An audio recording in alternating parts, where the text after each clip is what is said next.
ସଭାପତି ନବୀନ ବାବୁ ମୋ ନେତା ଯିବା ପୂର୍ବରୁ ମୋତେ ଫୋନ୍ କରିଥିଲେ ଅଶୋକ ଆସ ବୋଲି ଯିବୁ ଶଙ୍କ ଭବନ ଆସ ବୋଲି କହିଲେ ମୁଁ ତ ଗଲି ମୋତେ କାଲି ନିଜେ ଫୋନ୍ କରିଛନ୍ତି ବ୍ୟକ୍ତିଗତ ମାନ୍ୟତା ପାଇଥିଲା ଷଷ୍ଠ ଭାରତୀୟ ଭାଷା ଯାହାକି ଶାସ୍ତ୍ରୀୟ ମାନ୍ୟତା ପାଇଥିଲା। ଆମ ଭାଷା ବହୁତ ବୁଦ୍ଧିମନ୍ତ ସଂସ୍କୃତ ଭାଷାରୁ ଆମେ ବହୁତ ଶବ୍ଦ ନେଇଛୁ ଏବଂ ଓଡ଼ିଶାର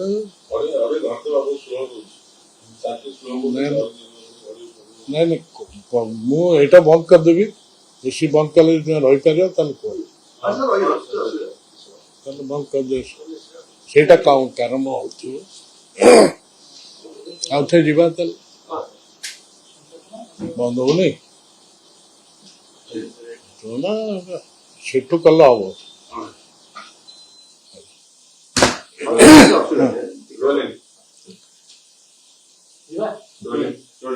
सर बही त्रुटि पछरे एक षड्यंत्र बंध मारुति मुख्यमंत्री उद्योगी सरकार को बदनाम करने को षड्यंत्र देखो माननीय मुख्यमंत्री श्री माझींकर अभियोग को आधार से कहते से संपर्क सी उक्ति रखि आपण मैंने समस्त जानते जे ओडिया भाषा आमर मातृभाषा बहुत पुरातन एवं ये षष्ठ भारतीय भाषा जहाँ को शास्त्रीय मान्यता मिली भाषा आईन प्रणयन होशार मनीषी माने व्यासकवि फकीरमोहन हूँ कवि राधानाथ राय हूँ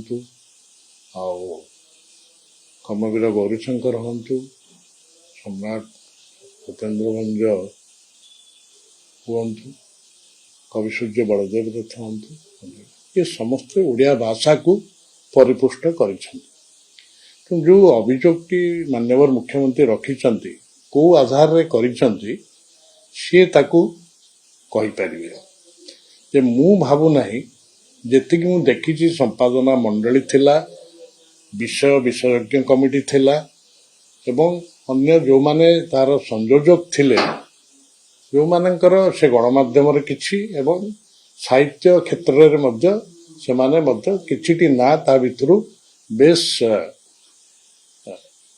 जनाशुना जदि से भितर किए षड्यंत्र करिथिबो सेटा माननीय मुख्यमंत्री कहीपर कारण जो संपादना मंडलटी होता सेठी राज्य सरकार और विभाग मंत्री अनुमोदन क्रमे मुख्यमंत्री अनुमोदन क्रमे होते कारण जो अस्मिता को नहीं ओडिया अस्मिता को नहीं डिंडिम पिटिले 2024 निर्वाचन रे एबे हाथरू तांकरी हाथरू तांको नियंत्रण खसी जाउछि चाली न जानी बाटर दोष शासन सर्वोच्च मुख्य यदि ये अभियोग आणिबे ताले जो प्रशासक मंडली बा साहित्य कला संस्कृति क्षेत्र में थिबा लोक मानक उपरे तांकर आस्था थिबा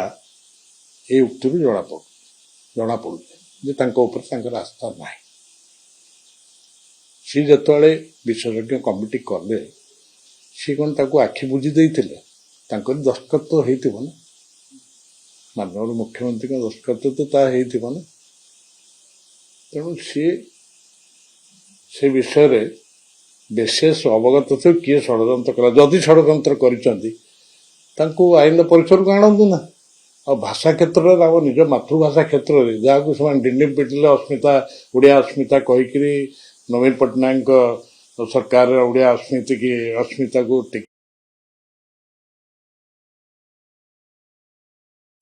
सी कहतु किए आम भाषा विरुद्ध षड्यंत्र कला भाषा विरुद्ध षड्यंत्र खाली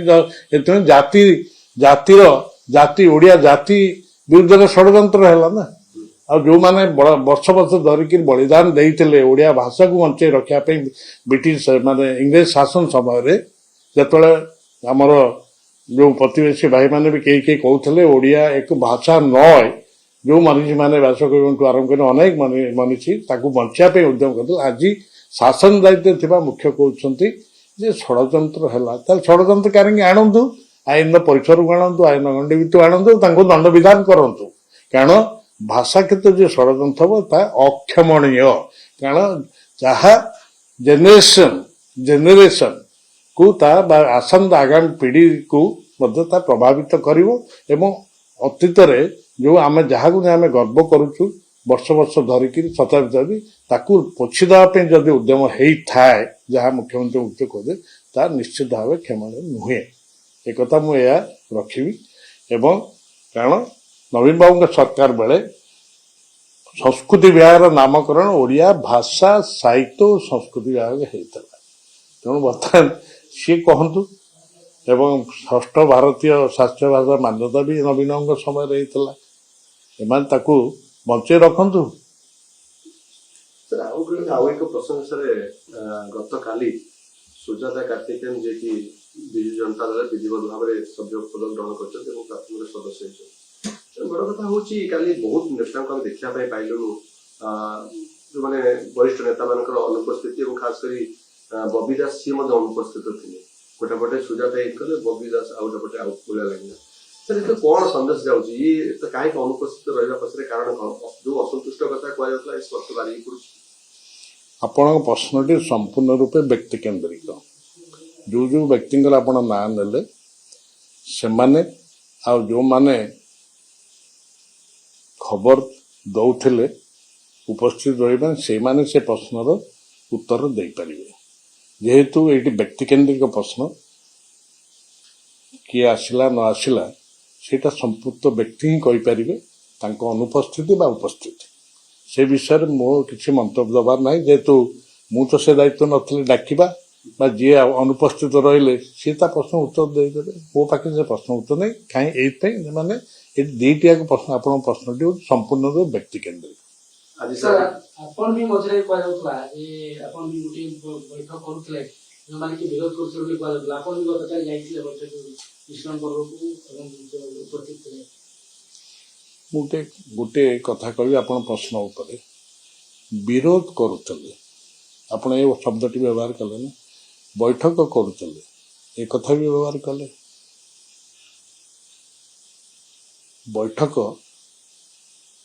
ଶଙ୍ଖଭବନରେ ବି ଆମର ବୈଠକ ହୁଏ, ଆପଣ ଜାଣିଛନ୍ତି। ମୁଁ ତ ଭୁବନେଶ୍ୱର ଜିଲ୍ଲା ସଭାପତି ଅଛି, ଦଳୀୟ ସଭା ମିଟିଂ ବି ଶଙ୍ଖଭବନ ହୁଏ। ଆପଣ ଆଦେଶ ଯାଆନ୍ତି ଗଣମାଧ୍ୟମ କଭର କରିବା ପାଇଁ। ବିରୋଧ କୋଉଟେ କରିକିରି ଏ ପ୍ରକାର ଉକ୍ତି ମୋ ମୁହଁରୁ କେବେ ଶୁଣିଛନ୍ତି? ଷ୍ଟେଟମେଣ୍ଟ କେବେ ଦେଇଛି? ତେଣୁ ଆପଣ ଯଦି ସେ ସିଦ୍ଧାନ୍ତରେ ପହଞ୍ଚିବେ ଯେ ଶବ୍ଦଟି ବ୍ୟବହାର କରି ମୁଁ ବିରୋଧ କରୁଥିଲି, ତା ଠିକ୍ ନୁହେଁ। ନବୀନ ପଟ୍ଟନାୟକ ମୋର ସର୍ବୋଚ୍ଚ ନେତା, ଦଳର ସଭାପତି, ମୋତେ ହିଁ ସେ ଜିଲ୍ଲା ସଭାପତି କରିଛନ୍ତି। କେମିତି ଗଲେ ମୁଁ ଯଦି ବିରୋଧ କରୁଥିଲି? ତେଣୁ ତା ଠିକ୍ ନୁହେଁ। ବୈଠକ ଦଳର ବହୁତ ଲୋକ, ବହୁତ ବିଧାୟକ, ବହୁତ ବରିଷ୍ଠ ଲୋକ ମଧ୍ୟ ବିଭିନ୍ନ ଯାଏ ସମ୍ପର୍କରେ ବସନ୍ତି, କଥା ହୁଅନ୍ତି, ସେଥିରେ କିଛି ଅସୁବିଧା ନାହିଁ। ତା ଅର୍ଥ ନୁହେଁ ଯେ ସେମାନେ ବିରୋଧ କରୁଛନ୍ତି। ଆପଣଙ୍କ ଉକ୍ତି ସେଇଟା, ଆମମାନଙ୍କର ଉକ୍ତି ନୁହଁ। ଆମେ ବି ଆଜି ତାରିଖରେ ନବୀନ ବାବୁ ଆମର ସର୍ବୋଚ୍ଚ ନେତା, ଆମର ମୋ ସହିତ ମୋର ଅନେକ ନେତାଙ୍କର, ବରିଷ୍ଠ ନେତାଙ୍କର ତାଙ୍କ ପ୍ରତି ଆନୁଗତ୍ୟ ରହିଛି। ବିଜୁ ଜନତା ଦଳ ସର୍ବୋଚ୍ଚ ନେତା ସିଏ ଏବଂ ବିଜୁ ଜନତା ଦଳକୁ ଯୋଉ 27 ବର୍ଷ ବା ଅଧିକ ସମୟ ଧରି ସେ ନେତୃତ୍ୱ ଦେଇ ଆସିଛନ୍ତି ଏବଂ ଆଜି ବି ସେ ଆମର ଯାହାକୁ କହନ୍ତି ଯେ ସର୍ବୋଚ୍ଚ ନେତୃତ୍ୱ, ଆଜି ତାରିଖ ମଧ୍ୟ ତାଙ୍କ ପ୍ରତି ଆନୁଗତ୍ୟ ରହିଛି ଏବଂ ମୁଁ ବି ଅଛି ତାଙ୍କ ପାଖରେ। ଅନେକ ନେତା ଯେଉଁମାନେ ଉପସ୍ଥିତ ନଥିଲେ ସେମାନେ କହିଲେ ତାଙ୍କୁ ଡକାଯାଇନଥିଲା, ଏ କାର୍ଯ୍ୟକ୍ରମକୁ କିଛି ନେତାଙ୍କୁ ମଧ୍ୟ ଡକାଯାଇନଥିଲା। ମୁଁ ସେ ପ୍ରଶ୍ନ ଉତ୍ତର କିଛି ସମୟ ତଳୁ ଦେଇଥିଲି, ପଚାରିଥିଲି ଏ ସମ୍ବନ୍ଧ ଯାହା ନାଁ ନେଇକି ପଚାରିଥିଲି। ମୁଁ କହିଲି ସେଇଟା ସମ୍ପୂର୍ଣ୍ଣ ଭାବେ ବ୍ୟକ୍ତି କେନ୍ଦ୍ରିକ।